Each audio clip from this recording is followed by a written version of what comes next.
We are all different. What we look like, where we came from, what our family was like, what we know. Still though, despite our differences, what we share is more important than all. Chapter 7. Ethnicities. What are ethnicities? The meaning of ethnicity, the subject of this chapter, is frequently confused with definitions of race and nationality. An ethnicity is an identity within a group of people who share the cultural traditions of a particular homeland or hearth, while a race is an identity with a group of people who are perceived to share a physiological trait, such as skin color. Nationality is identified with a group of people who share legal attachment to a particular country. In principle, the three cultural traits are distinct, while there is significant overlap. The three most numerous ethnicities are Hispanic American, African American, and Asian American. Approximately 17% of Americans say they are Hispanic, 12% African American, and 5% Asian American. In addition, 2% of Americans identify their ethnicity as American Indian, Native Hawaiian, or Alaska Native. Within the United States, ethnicities are clustered at both the regional and urban scales. On a regional scale, ethnicities have distinctive distributions within the United States. Hispanics are clustered in the Southwest, in the states that were formerly part of Mexico.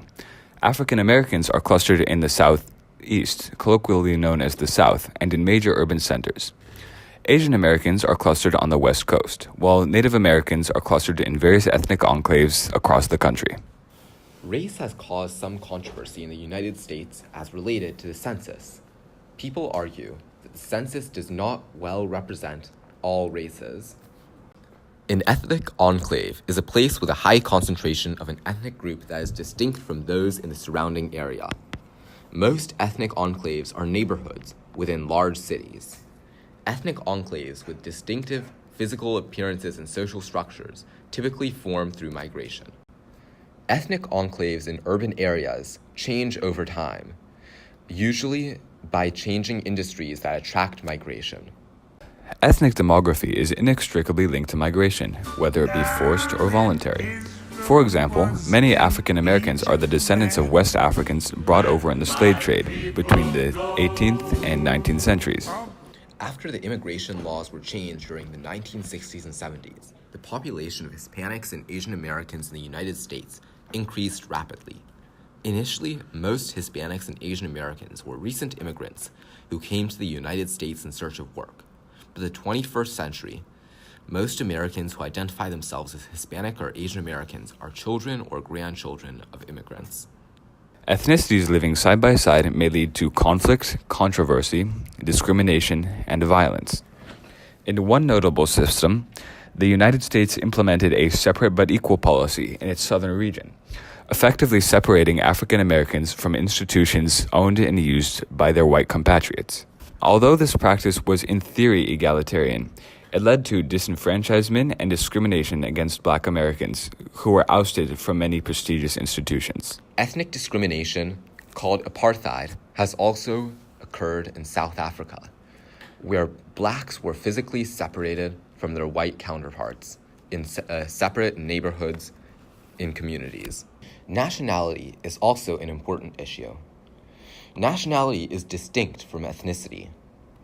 For example, a nationality may identify a citizen of the United States of America as American, but ethnicity can identify them as being members of a group such as African Americans, Mexican Americans, Chinese Americans.